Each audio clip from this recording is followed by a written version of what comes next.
मेरा नाम जोरावर अली है। मैं मस्जिद कमेटी भिवानी शहर से प्रधान हूँ।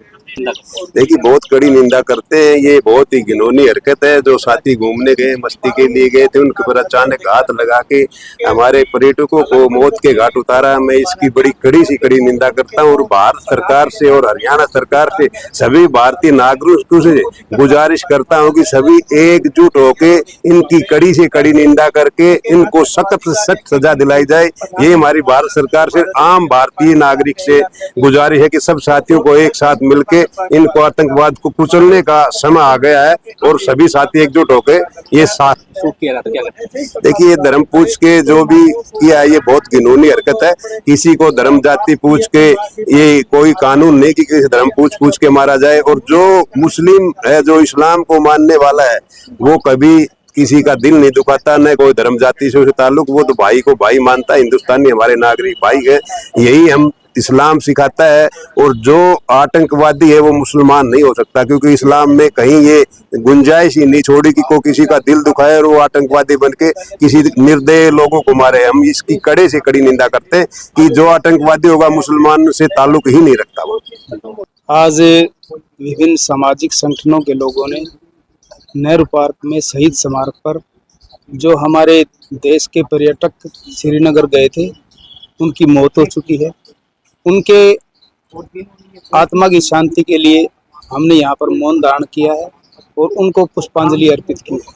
तो हम भारत सरकार से अपील करते हैं कि जैसे हमारे देश के जो लोग जिनको आतंकवादियों ने मौत के घाट उतारा है, वैसे ही उन आतंकवादियों को पकड़ के उनको मौत के घाट उतारे।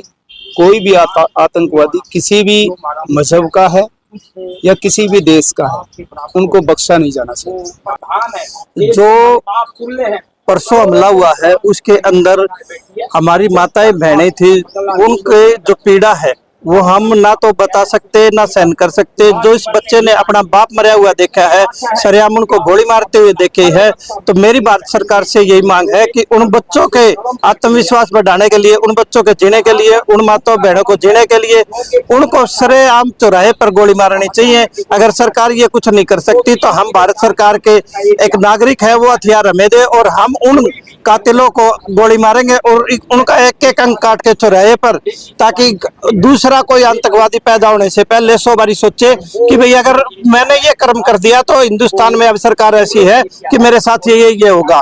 अगर कोई आतंकवादी बनना चाहेगा आगे तो उसकी रूह कांप उठेगी और वो रूह कांप ऐसी उठे कि आगे आने वाली पीढ़ी भी ये ना सोचे कि मैंने आतंकवादी बनना है या किसी हिंदुस्तान में हिंदू का खून करना है।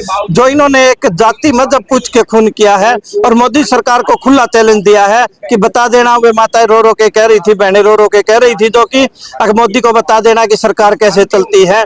तो हमारी सरकार से जोरदार अपील है कि उनको बता दो, उनके पनाहगारों को बता दो, चाहे वो देश में है, चाहे विदेश में है, चाहे कहीं भी बैठे, चाहे पाकिस्तान में बैठे हैं, ये तो एक ना एक दिन कदम उठाना ही पड़ेगा। अगर आतंकवाद को खत्म करना है तो पाकिस्तान को खत्म करना होगा। नहीं तो ऐसा ना हो कि भारत देश की जनता आक्रोश में आकर खुद ही बॉर्डर पर चले जाए। अगर सरकार कुछ नहीं करेगी तो भारत सरकार की जनता में इतना आक्रोश है, इतना दुख है अपने भाइयों के लिए जो अपनी जी जान की बाजी लगा सकते हैं और वो बॉर्डर पे खुद ही जाके बदला लेने की हिम्मत रखते हैं।